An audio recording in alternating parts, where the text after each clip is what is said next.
Well, good evening and welcome to our Dance Speaks for Kansas City Ballet. I'm Devin Carney, Artistic Director for Kansas City Ballet. And tonight is a really interesting and exciting evening. We have gathered together an amazing group of 7 choreographers and 2 cinematographers to discuss the process of creating a season in the virtual world. The season, what we're calling it right now, is the incredible experience that we all know and love of New Moves, the broadcast series. And we're really excited about this. It's been an incredible adventure. And I don't want to spend too much time me talking because I really want to get to the amazing artists that are here assembled tonight. They have all been part of the process, and it has been an incredible process of creating works in the digital world. Since we were told that we could not any longer perform on our stage, which happened in December, we had to shut down a small socially distanced experience we were hoping to do. We made the radical decision to move into the digital world and start creating digital content. And we began that process in mid-December and created 3 works then. And then everybody went away for their holidays and we came back and we've created more since then. Every week we will be presenting these works. We've done 2 already, and we will present a new work, a New Moves work every week, right straight through May, into the early part of May. But the first series is the one that we are discussing right now, and that series ends April 1st with the last production being seen. And I will say right here at the outset that if you don't tune in to our website, kcballet.org, on Thursday at 7 p.m. to see any of the works that are created by these artists, you can go at any time and you can check out any of the ones that have already been released. So don't feel you're really obligated to Thursday at 7 p.m. Just go to our website and you can see some incredible work. So I'd like to introduce everybody, if I may. We have an incredible group of artists that have been assembled, and I'd like to start. I will go in order of when these works will be seen. How about that? First, we have our company artist, Courtney Knitting, right there. Hi, Courtney. Thank you for joining us. And then James Kirby Rogers, one of our other artists in the company. And then we have Carolyn Dom, who has her premiere. That would be tomorrow night, Thursday at 7 p.m. for her work called Misguided. And then after that, Marika Brassel. And then following Marika, we have Helen Pickett, who isn't with us right now, but hopefully will tune in. She has the wonderful opportunity to get a COVID shot today. And of course, we know where the priorities lie between this talk and getting a COVID shot. I think she made the right choice. And then after that, Margaret Mullen, who is here, and then Price Sudarth. And then we have 2 of our cinematographers who have done an amazing amount of work on these productions that we're producing, and that would be Johanna Brooks and Brad Austin. So now you know who all of our folks are that are here. I just want to say that this has been an incredible journey creating these works, and it's for our company, and it's been wonderful for our company to continue to work straight through this pandemic and be active, engaged, and being challenged artistically by these incredible choreographers.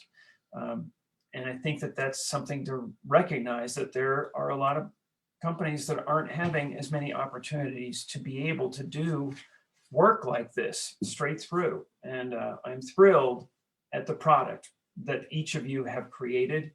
And it is an honor to actually be able to speak with you guys tonight. So I'm going to just jump right in with a couple of questions that I prepared, if I can find them in all my papers.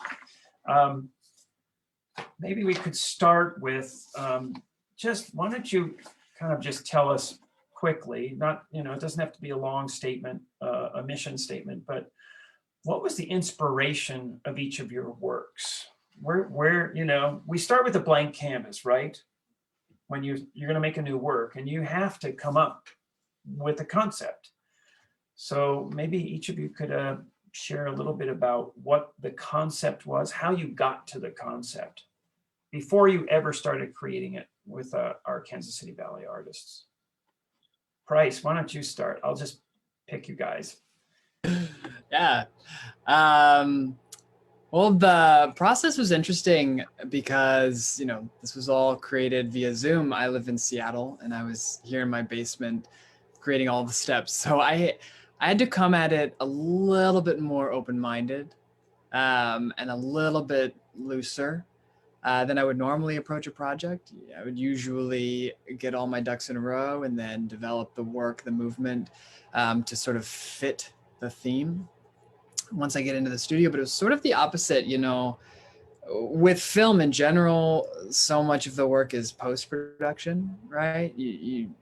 It's the opposite of live performance. Live performance, we build up to the actual dancing, and then it's over. And film is the opposite. We build up to it, we do this performance, but then there's so much afterwards. So I was sort of trying to embrace that concept with this. But my inspiration for this work really came once, Devin, you did a walkthrough of the space that we were going to use at the lobby of the Kaufman Center, which was just absolutely gorgeous. And the walkthrough we did together was Devin, walking around with his iPhone recording the space and sort of giving me a sense of as if I were there, exploring every single nook and cranny, every chair, everything. And anyone who's been in that space is massive. So it was a very long video that I was reviewing. But the title of my work is Corridors, which refers to this idea that a corridor is something that gets you from where you are to where you want to go, which sort of feels true right now. It feels like something we can all understand and accept as our reality, that we're getting to our next thing. And it was after seeing Devin walking through the balconies and these winding passages throughout that open space, that it was sort of this juxtaposition of the tight, winding kind of labyrinth with this, and you can see in these photos, this massive light, kind of the light at the end of the tunnel. But it rang true to me, and I maybe it was because I have only experienced that space through the lens of a phone. I've never actually stepped foot in there, so yeah. I think experiencing it through that closed off view really drove that idea of sort of being lost on the path, and not necessarily seeing the end, but trying to get there. It's sort of just really kept resonating to me over and over and over again. And the title kind of just came out of, I was explaining how we'd build this piece, because we were building movement in the studio, just sort of building it to this music, because the process was all sort of happening and all kind of at the same time. And the title came from me explaining, we'll build this to fit into the corridors, to just like fit into these winding corridors. I just kept saying that word over and over and over again, and it sort of like made itself in a way. After I said it 1,000 times, I was like, this makes perfect sense. I get it. It felt true, it felt relevant, but it felt like it honored the space in a way, which I thought, doing a site-specific work on film, I think that's one of the number one things you have to do, is try to really work within that space and make it your 10th, 9th, whatever, your extra dancer. And I feel like that was sort of successful. Great.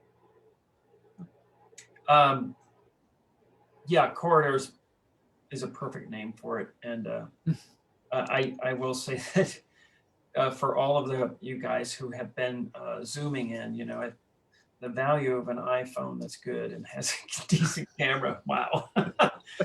um, Caroline, you're a little different than Price. Your work, you're a Kansas Citian. Is that right? Kansas Citian. And you've had a long history here in Kansas City, which is where we're airing this from. Former UMKC graduate, spectacular mover in your own right, and a little bit newer to choreography. So what was the motivation? What was the inspiration for the work you did finally do? What was it? So I am continually inspired just by everyday conversation and how people interact in just everyday life. And this piece, it's called Misguided, is kind of based off of that theory, like telephone, when you're playing telephone with people. And so information that is like once received by one person and how that carries through over time. And I think that, especially like during the pandemic and, all we were doing was communicating with people, conversation, hearing other people on TV communicate things, and how one thing turns into another thing. And sometimes the actual source, how can we even trust the actual source sometimes? It was all about being misguided by not only the people that are carrying the information, but also how much can we actually trust the source that we're supposed to be trusting. So that's kind of, I had that inspiration to create this work. And then I too was incredibly inspired by Devin's famous walkthrough with his iPhone. And that helped me so much really bring the whole piece together. I knew that my piece, the theme of the piece was something that the dancers could really relate to. We would continuously have conversations of personal situations, like just stuff that we were, being able to relate to, especially during quarantine. So, so the museum itself, I immediately got, it just helped tie in all the components to this piece. Whether it was in the lobby of the Nerman or the stairs or the different galleries, the artwork itself, I really wanted to incorporate the museum itself. And Johanna was amazing in helping with, the vision. And we just really were able to collaborate and communicate together with that. She saw it, and we were able to communicate beforehand, before we went to the museum, which helped so much because I was actually able to be there on site, and she was amazing. So, yeah. Great. I do want to just jump a little bit here to, since you brought up Johanna, and asked Johanna, because she actually created, filmed and edited 3 of the works, the very first 3 that we filmed, which were breakneck speed. Would that be clear? Courtney, James, and Carolyn, would we say that? Yeah. And I will say you too, Johanna, because we had 2 weeks to create these works. And that meant our wonderful choreographers had to come up with a concept and rehearse it, with groups of dancers from the Kansas City Ballet in about 5-6 days of actual rehearsal time, and then film it.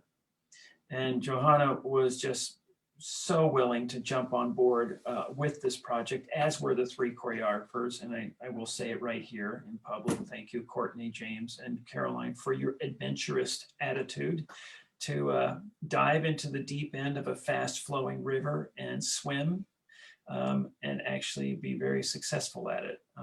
And Johanna, what I wanted to ask you is,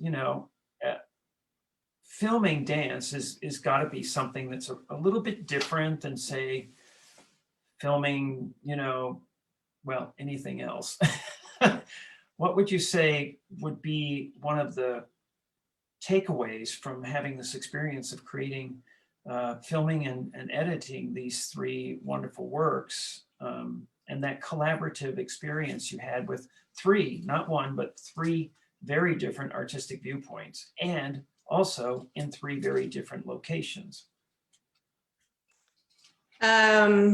I absolutely loved shooting all of this. When I had been asked to do it, I immediately hopped on board.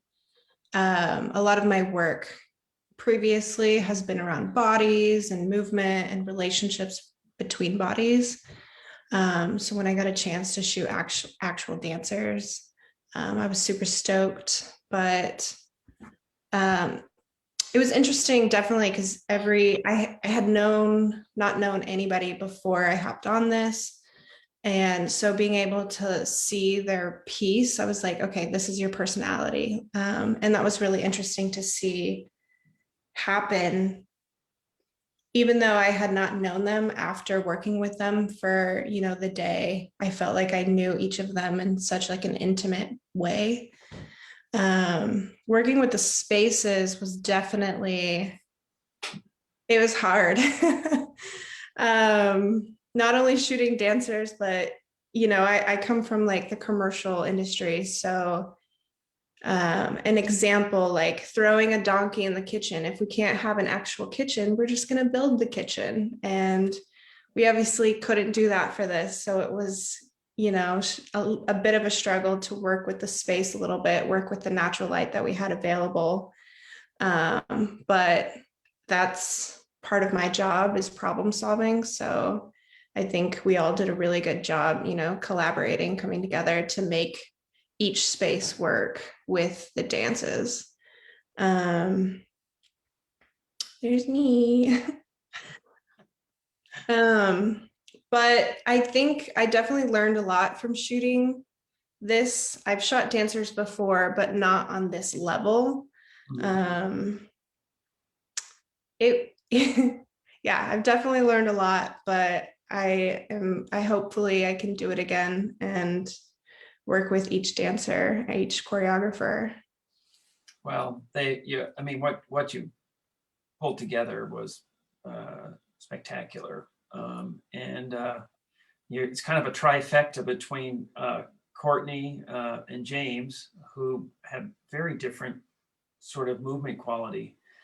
And then your trifecta is complete tomorrow night with Caroline's work, which is just, it's like, I remember, we were talking about this, about not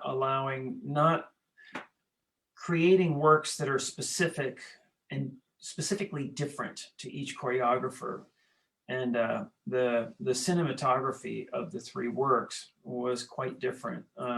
And you really approached it with that in mind, which I was thrilled to see. And thank you for doing it.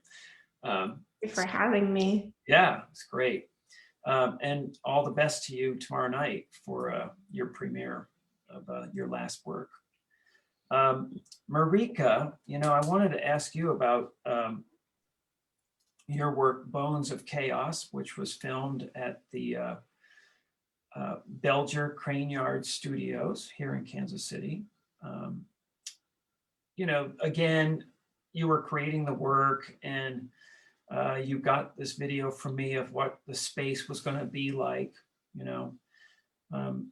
Did your work change in any way once you knew the location? Definitely. Yeah. Before I knew the location, I was viewing the work as an audience member of a theater, partially because I was home in San Francisco, and I was, looking through TV. So once I saw the space, I saw the expansiveness of it, and it reminded me that I needed to look from other angles. I needed to not just look at it as a performance on a stage, but that I could utilize the beauty of that space, and the light in that space. Yeah. you can see there the ceiling, like I really wanted everybody to have a sense of that open architecture, which is so beautiful. And also the paintings, I feel like really just added this sort of new element, especially because the theme of my piece is an older theme in a lot of ways. And then we have this contemporary art, which I thought was a great juxtaposition. Yeah, and that's Brad right there shooting, if you notice. Yeah, I love the space, beautiful space. I did want to ask you, since this picture is up right now, you know, you had the additional challenge. Price has created a work for us in the past and has been here on site. So he was a bit familiar with our studio space, our dancers, you know. And Marika, you came into this project, I mean, literally, you never left your home and created this gorgeous work in this space that you've never actually set foot in with dancers. You've never actually had physical like connection with them in the same room. What was that experience like for you to get to know these artists from, you know, the West Coast? Well, initially it was a little daunting.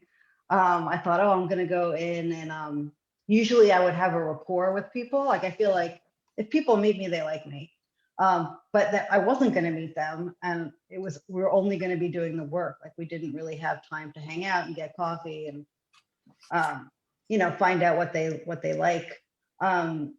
So and everyone was wearing a mask, so I also couldn't see people's expressions and didn't, except for Courtney was home the first week. So I felt like I knew her and Umberto in a way I didn't know the other dancers at first, because I could just see their faces besides their eyes. Yeah. And then I think the single best thing I did was, I think it was the second week, where I asked if I could just spend a little time with each dancer, like just in a casual way, and get to, you know, find out what their favorite ice cream was and see if they had any questions about anything or about me. And after that, I felt like the feeling in the studio became, not that it wasn't friendly, because everybody was, you know, fantastically encouraging and friendly and nice. But I just felt more relaxed, and I felt like we almost had a friendship after that. And that was really important to me. So we could create together, and I wasn't, you know, this otherness in the studio. How about Maggie? You know, you were in the same kind of boat as Marika in respect to creating your lovely work from your kitchen, I think it was it not? I mean, you know, and I would watch some of your rehearsals, and, you know, I respect all you guys who are creating works on Zoom. That has got to be a crazy challenge. And you knew maybe one or two of our dancers, but through a moment that you were here in Kansas City, right, for our Dance USA conference a few years back. But otherwise, you didn't know any of the dancers. So would you find it to be similar to Marika in how you were able to get to know them, or different? Yeah, I think I knew a few of them, or had met a few of them from my time there. And I've been to Kansas City twice now, and I just absolutely love the company. In 2017 was when I first met you. And it's funny, it feels, now that I'm thinking about it, kind of appropriate that I'm having a dance film as my first work, because I was in Kansas City in 2017 for a dance film that I had created, a documentary film. That's right. Yeah, so my life is bound to dance film in Kansas City now. And we've been talking about me coming out there for 4 years now, and I'm just so grateful that I at least got to have that experience with the dancers, because from that moment in 2017, I just became a huge fan of the company. So I think I almost felt like I knew some of them, and then some I feel like I knew because I've just been following the company as a fan for a while. So I'm familiar with seeing them in photos and clips, and the digital presentations that have gone on this year of past performances, things like that. But it's a really strange experience. So I also like to get to know my dancers very personally, and um, it's strange to not be able to have that time with them. But I feel like I had a really just fantastic group of people that were just completely generous and kind the entire time. And for me, the inspiration Felicity found, Felicity means intense joy and also the ability to find appropriate expression for one's thoughts. And I feel like that is something that has been very challenging for a lot of people this year, finding an appropriate expression for what we're feeling, what we're thinking. And for me in that moment when you we kind of had a full same day conversation when you approached me about doing the digital work, where it was, let's do this. And also I was spoiled. I got to have a virtual tour of the the venue because they have one on their website. So I got to see it that way without you having to show me with your phone. So I got to see it immediately. And as Price said, it really became the 11th dancer in the piece. It's just such a beautiful, beautiful space. And I feel like I've learned a lot from the documentary dance film that I've been making with Nell Shelby. She's a master dance filmmaker, and she's taught me a lot about what to look for in capturing dance on film and how to keep integrity with choreography. Also, context, how important it is to link transitions, because you don't have the context of watching dancers move across a huge space. You're tight in sometimes, and you need to think about how you get from point A to point B without it being confusing in a way. But yeah, I just felt so grateful. And actually that Felicity found really the theme of the piece is gratitude for being a part of an art form that brings so much joy and beauty into people's lives, and gratitude for the beautiful dancers I had. I've been working for Ballet Tucson this year. I retired from dance in June myself, and my role has been, media, marketing, donor relations, and I've spent a lot of time over the last few months connecting with our patrons in Tucson and just hearing from them what an important part our company is to their lives, how much joy they get from going to a performance. And I kind of wanted to seize the opportunity to bring that to them. And it's also very personal for me too. The piece is dedicated to my best friend Allison and her daughter Genevieve, who was born in February of last year and ended up having some major health complications. She's been in and out of the hospital over the past year, but she actually spent her first 5 months of her life in the hospital, not able to see faces for quite a long time, but she just was this naturally joyful, radiant child somehow. In spite of it, she's just joy personified. And I just feel so inspired by watching the journey that she's been on. And my best friend is her mother, what that's been like for her. And so the piece is dedicated to them. And it's an abstract piece, but I feel a lot of them in the piece, especially the stained glass windows that are in the work. Those are very personal for her, I know, because so much of the early part of her daughter's life was spent in one room and only able to look out at the world through windows and little bit of the outside world. So I know it's very profound for her to have that in the piece. So That's beautiful. Thank you, Margaret. That's really interesting. I didn't know that.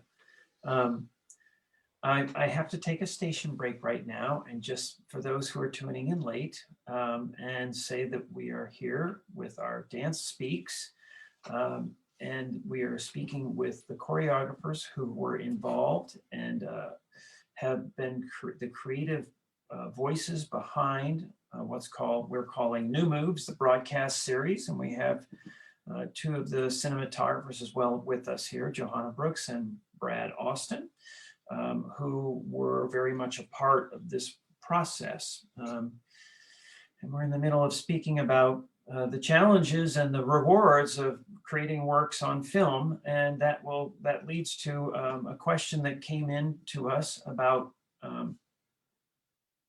this process. Maybe Courtney or James, you guys could address, what you found to be the challenges of creating a work for film as opposed to creating a work that will be on stage and will have an audience watching it.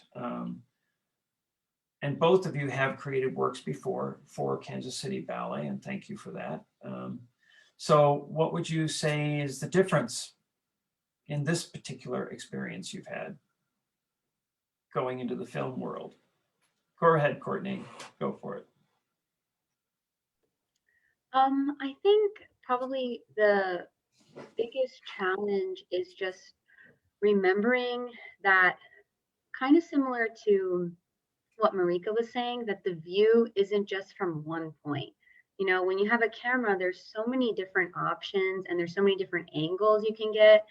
And also because, you know, on film, you're a two-dimensional object. You're not really that 3D, that presence, that emotion, that feeling that you get, the adrenaline even just for the dancers performing on a stage compared to when you're doing it on film. So to try to capture that same essence, you know, as a performance, but on film is kind of what I found challenging. And luckily, actually, one of my dancers was very willing to help me kind of practice film with our phones for the like 3 days that we had for rehearsal before my piece was the first one to be filmed.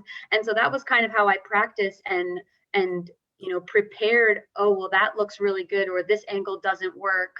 And I kind of figured out my vision that way, experimenting really, because I had never dreamed of doing a piece for film, let alone as quickly as it had to happen. So that was kind of the best way for me to figure it out. And I personally think it was an amazing experience. And I think we learned a lot as dancers that you can still reach and read and feel that audience just as much when they're there in person as you can on film. You just have to kind of envision that that camera is your audience. And once you do that, you know, and then you see it on a playback, you know, me and Joanna did that a lot. Actually, we would, you know, kind of stop and rewatch it after we had filmed the take, and oh, you know, oh, an arm was cut off, or I didn't like this angle. Can we try it again? You know, and you can. It still felt like it was a show in a sense, because we're still trying to, you know, create this full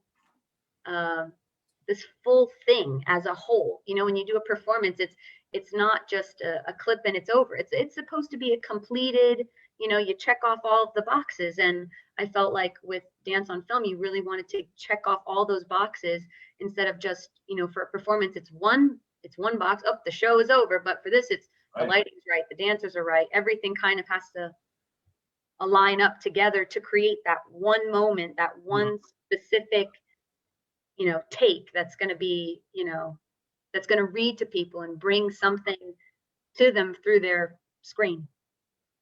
Great. Thank you, Courtney. How about you, James? Just a little background. You have family members who have worked in film, right? Who definitely have given you, opened your eyes up to that world a touch, I would say. And how did you bring that into this project to create a dance on film? I was, yeah, my mother is a filmmaker. She's a very wonderful artist, a Guggenheim winning artist. So it was a lot of me leaning on her, like, what do you think? What should I do? What are your thoughts? What's your input? And then, you know, seeing if that was actually something that I could translate through choreography into the space, as it was a site-specific work at the Kemper Museum. And then, you know, the challenges of making a work for film, I just felt that whatever I came up with, and Courtney used the word essence, any movement that I came up with had to have an essence that was sort of inalienable from the movement of the choreography, and that if I managed to achieve that through the choreography, then that would read through the film, no matter, you know, how the editing came together. The fundamental components of the piece would remain the same, and the message would remain the same. And then, of course, working with Joanna was an amazing blast, and she was very accommodating and letting me play with all my crazy ideas and stringing it together in a way that ended up being really beautiful. I love that shot right there. That's a fun shot. yeah, no, and that's Kenny, doing another, like, can you just pan up in the middle of our choreography? It's like, is that really what you want? Yeah. Well, I wanted to ask Brad a question. You and Johanna bring a very different perspective to this conversation. And a question that came in on the chat, which I think is a great question, is filming dance in any way different than other types of film projects you've done? Is there something different about it? Well, absolutely. And my main type of filming that I do is I do documentary films, and so this was more active instead of passive. I feel my documentary films are more passive, fly on the wall, pick up what's going on.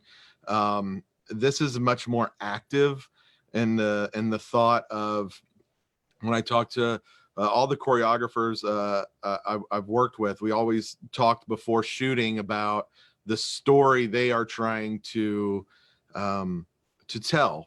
And my job as a cinematographer is use the tools at my disposal to help tell that story. And so it's much more active, I think, doing it with dance. We talked to Marika about Bones and the Chaos, that we wanted to start with a handheld to make it look a little more chaotic. Well, that's what a handheld camera does. And then as the piece progresses, we move into more smoother shots. So it's subtle, but I'm just trying to help tell the story that they want to get across. But my tool is a camera. And so I have to use that tool the best way I possibly can. Do you find, Brad, that there is a point at which you have to hold back in terms of your technique in order to be able to allow the dance to come forward when you make your choices about shots, because you don't have to shoot the whole body, right? Right. And you're right, Devin. And I usually go back. I'm not a professional dancer, so I always go back to the professionals, and I make sure I always get a head to toe shot. I always have that to fall back on, because if there is a particular dance move that really tells part of the story, I don't want to miss that. And from my perspective, I might think a close-up is a better shot, but Marika might say, Brad, but the full body, that's what tells the story, and that's more important. So I don't know if it held back. I just feel that communication with the choreographers is very important, so that the most important part is the story they want to tell. And so I have to lean on them and the dancers that we show the most important parts. And I'll chime in, but I have one more question for you, Brad, because you have the unique distinction so far in all of our works of not only filming and editing, but also receiving another cinematographer's work and editing that work, which you did for Price Siddharth's work, Corridors. Was that in any way different, or did it than you being the one on set shooting, compared to just simply getting all the digital files and then communicating with Price and coming up with the edit? Well, the main difference is usually I would talk to the choreographer before we shot. This time I wanted to talk to the choreographer before I ever even looked at the footage, because the most important thing to me, again, was I didn't want to come in with any predispositions or presumptions of what Price wanted in his piece. So I made sure before I even opened up a file that I talked to Price first. So we're on the same page before I can ever move forward, because I can't pretend to tell Price's story, without ever talking to Price. So maybe it's a little different, but you still, it's his story. I'm just trying to be the tool to help him tell it. And so Great. either way. Okay. Fabulous. Well, I would like to introduce Helen Pickett, who has just joined us with her COVID shot in the arm. So congratulations to you, Helen, and glad you could make it and give us a little bit of your time tonight. So thank you. I'm so happy I could be here. I was rushing home. Hi, everyone. Hi, Brad. So good to see everyone. So Helen, we're talking a lot about, that process of filming and the interconnection between, this brings me to my next subject since you're here, that connection between choreographer and cinematographer. And maybe I could ask you to just sort of discuss what that relationship, what value or what priority do you have in that relationship when you're working with someone on film and you have a cinematographer and you know that that person's going to edit your work, which means they're going to show your work, and it's not you, it's going to be them showing your work. What do you find is that relationship, and how do you build that relationship, having not actually been in the same room with, it was Brad Austin, in the same city ever? How did you build that relationship?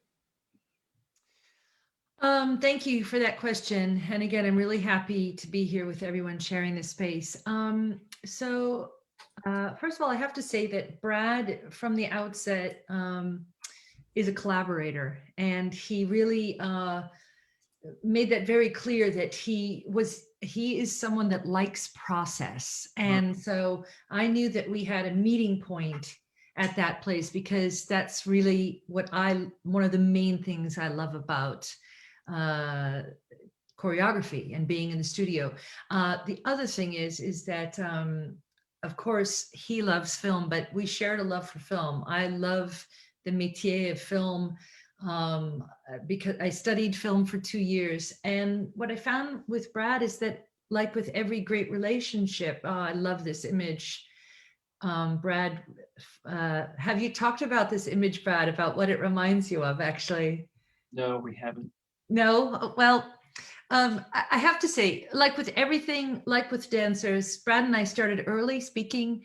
We spoke about, it was going to be around a moment in each part of a Shakespeare play. This moment was the actual time when the witches said, hurly burly is going to be done. And so it was around, we talked about what circles could mean, how the many facings of so the circular idea of what that maelstrom is that the three witches actually concoct, and the subterfuge of the witches, and making, or people taking what they think is the interpretation when everything is very veiled. We talked about valences, I believe, Brad, as well, and cloaking. And then this particular idea, we spoke a lot about seeing the intricacies of the body. So Brad, I'd like, if you want to chime in on this, if I'm forgetting something, but I think it was really about sharing process, right? Yeah, absolutely. And telling the story, but it's unusual working with somebody as a cinematographer, working with somebody on a Zoom call.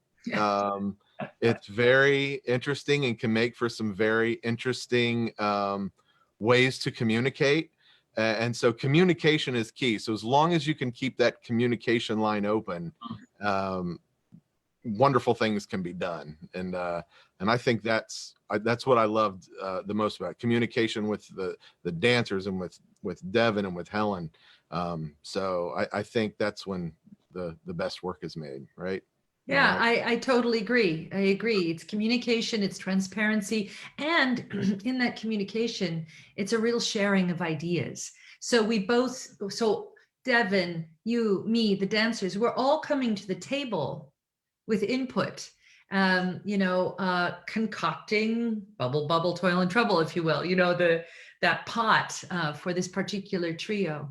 And then, of course, for Whitney, that was a whole different situation of the atmosphere that was created. But all along the way, I would run things by Brad. Brad would run things by me. Then we'd, get Devin in the mix. And it was a truly enjoyable and fruitful endeavor. The other thing is, I must say, is that with the editing with Brad, this was, again, there was a lot of generosity. I mean, he is, this is his métier, and the fact that he gives room for other people to have their input, it's really something. It's always, it's always the same, the best artists recognize that collaboration is brings the most fruitful ideas. Well, and that definitely came true with your works, and we really look forward to presenting all three of them on one of our segments coming up. And I can't wait to see them actually seen in as a triptych, which is, I know the way you originally envisioned them, which is on March 18th. So please tune in for that one when we get to that. I did want to ask, maybe I could ask Courtney. Thank you, Helen, by the way. Thank you. Thank you. And again, congratulations. How wonderful. A shot. I love it. I know. It's fantastic. A couple of things came together on that list that they ask you. So right. Courtney, there's a lot of wonderful questions in the chat. We may not get to them all, but I do want to put this one out there. What was for you, was it the music that came first, or was it the movements that came first? Because this came together so like lightning fast for you. Did you just like hear the movements I want to do and then you went out and found music, or vice versa? So I'm definitely the choreographer that needs music. I am 100% not the person to just go into the studio and move my body and go, oh, those are the steps. Sometimes that happens, but 9 out of 10 times for me, I need that music to drive just that general thought process of how is that music reading into my body. And especially for the piece Dances at a Gallery, which released the other week, it was really, the music was so joyous. And so whenever I got stuck, I really just ended up, okay, let me just stand up, clear my mind, and how would I just dance to this? And that was really a lot of the time the inspiration for how movements came about, because it was just about having fun, being joyous, dancing together in this amazing opportunity, in this amazing space. And so for me, it's really the music that drives it. And I think it also comes maybe a bit from my training, just, see the music, hear the dance. And I really try to stick to that whenever choreographing. That's just something that's close to my heart. And it, for me, it seems to always be the best process in the way I work in regards to choreographing. So. Yeah. Great. Thank you. This next question, I thought maybe Marika, being the one on Zoom and everything, you could, it has to do with being on location, right? We have great plans, right? You're in the studio or you're in your Zoom world and you're with the dancers who are in studio, and it comes to film day, right? And you get on set. Did your work take on a different feel? Did you have to make adjustments on the day of the filming that were unexpected, but maybe turned out to be a great benefit to the work in its final form? That's an excellent question. I tend to be a planner. So I like to plan for all possibilities, which I'm sure you and Brad can attest to with all my schedules and like, oh good, Courtney too. And I don't like surprises. They make me very anxious. And so I didn't feel like we had to change anything because Brad had planned it so well. And I really trusted that he knew he knew how it was going to go, sort of in a way that I might not have anticipated. I did storyboard it. I worked in film for a couple of years as a continuity person, so I had an idea of how it could come together. I will say that Brad had like phenomenal ideas that I couldn't really picture until we were there. So once we, and I say there, you know, I was there. So yeah, there. There. So I would say no, like the day didn't progress in the way that I thought it would. And but because I allowed myself to trust Brad and everybody who was there, it really it went so well. I'm just really excited about how it went that day, and I was elated at the end of the day, and how it's coming together. So I guess the short answer is no. I can say there was one thing on that day, on that shoot, which you know, I've been on every one of the shoots, and it's a privilege to be there with everybody and have an extra set of eyes, and I'm also shooting all the background footage. There was one thing, Marika, that I think was a major change in the day, and that was the perspective, the point of reference for where the film would generally be shot, due to that beautiful, the high ceilings with all the light around there, but there was this incredible sun that was lasting through. And I know for Brad, that was a big challenge in terms of the being able to balance the lighting out. And you guys did a radical thing. You did a 180 and totally turned the set around and faced the exact opposite way. And we brought in a wall at the Belger Crane Studios. They had rolling walls, and rolled a wall in front of a door to make it look good. And we had to hang paintings of, we had to get a painting hung that wasn't on the wall because it was not meant to be a wall that was going to be seen. So now we had to put a painting on it. It was like a complete rejigger of the set. And Brad, maybe you could chime in on what that was like. Well, it was, well, as anyone knows, if you live in Kansas City, stick around 5 minutes, the weather will change. And I had visited Belger a couple times, but they were cloudy days, which doesn't make any, that doesn't help at all when you show up on set. And it started out cloudy that morning, started getting set up, and then all of a sudden, great immortal words of the Beatles, here comes the sun. And started to look at it, and I just kind of looked at Marika and Devin. I was like, this is just not going to work. Like, you will not be happy if we shoot this way. You will not be happy with the end result, because I mean, how much did that sun move throughout the day? I mean, that harsh light, I mean, it moved throughout that entire floor all day long. So we had to fight that. So we had to make an informed decision about what was the best way to present the work. And unfortunately, it was just, we've got to flip this thing around. So we did. Yeah, it definitely can be a little like giving birth, I would say, you know, when you have a challenge like that, and you kind of go through the pains of like, oh no, what are we going to do? And there's this struggle, and there's this, well, we could do that, we could do this, but then all of a sudden it was kind of like the sun came out, and the idea came through. And Brad, it was just a great idea. Let's just turn around. It was perfect.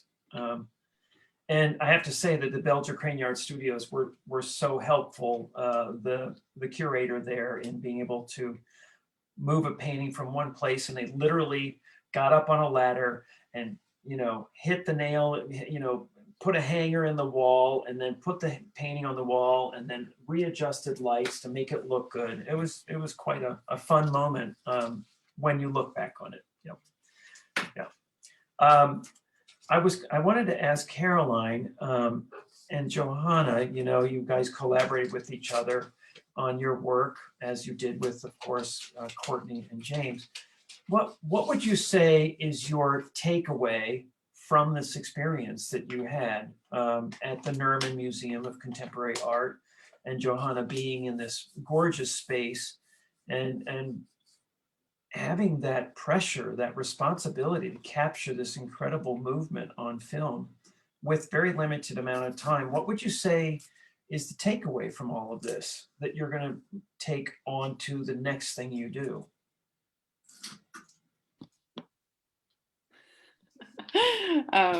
Do you want to go, Johanna? I mean, for me, it was preparedness. I think, you know, even after talking through what we were going to do and going through the rooms and going through the movements, I was obviously on an easy rig with my C300, but there were movements where I was like, you know what, you know, I'm trashing this camera right now, grabbing yours, Devin, and getting the actual shot. So I think, you know, experiencing that, and sometimes things don't always work the way that you imagine them to, or, you know, but finding solutions for the piece. We definitely found the solutions that day, I think. But Yeah, I think so too. We definitely, you know, there were moments that I had like in my mind a very specific. I too, like Courtney, was filming my piece during rehearsals on my phone in the way that I wanted it filmed. So luckily I had those videos to give to Johanna to be able to, you know, show her what I was thinking. And so she had that, you know, idea. And then, you know, she had some ideas too. And, you know, I was a very open collaboration. She like completely trusted my vision, and I trusted hers. And I think there was a lot of trust, and I love the way it turned out. And the dancers were so great and patient that day, because we were just like trying to figure out a bunch of different options for plan B. So yeah.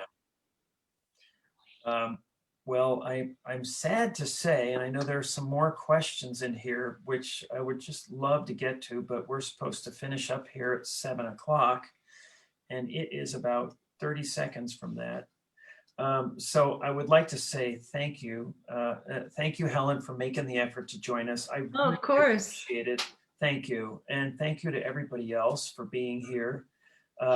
You know, this is an incredible experience, incredible opportunity for us to think differently about our art form and to reimagine it, and to take the difficulties of the moment and really find the opportunities. And I think that we have done that. And it's in no small way thanks to every one of the individuals here on this call that we have been able to find a new way to be creative through this difficult time in our lives. And it's been really enjoyable to work with every one of you. And it's been wonderful to see the editing process and to see these gorgeous works that Johanna and Brad have filmed and have edited. It's an exceptional time for us, and I'm really grateful to each of you. And I want to say, tune in on our Kansas City Ballet website, kcballet.org, to check out all of the works that are done by these amazing artists that are here tonight, and enjoy them, because I know I am. And again, thank you to each and every one of you for your time tonight. And I really look forward to seeing all these works out there in the world on the internet. So have a great night, and thank you so much for being here. Thank you. Thank you for your Thank you. generosity. Thank you all. I appreciate it. yeah.